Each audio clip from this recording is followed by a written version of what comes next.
Let's explore the agent statuses panel for a moment now.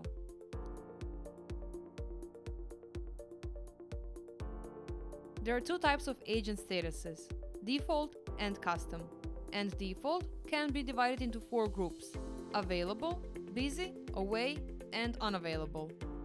As we can see, for almost every status we have one duplicate with mobile in brackets because Conversations is also available as an app for phones. Agent status is also connected to the auto assignment in a way that only agents in any status from the available group of statuses will be a candidate to receive a new conversation.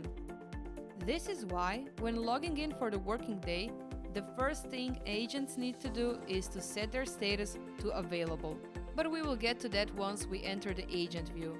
Also, if the agent's current workload is 90% or higher of their maximum capacity, they will automatically be transferred to the full capacity status. We can also create custom statuses, and we will create one just now.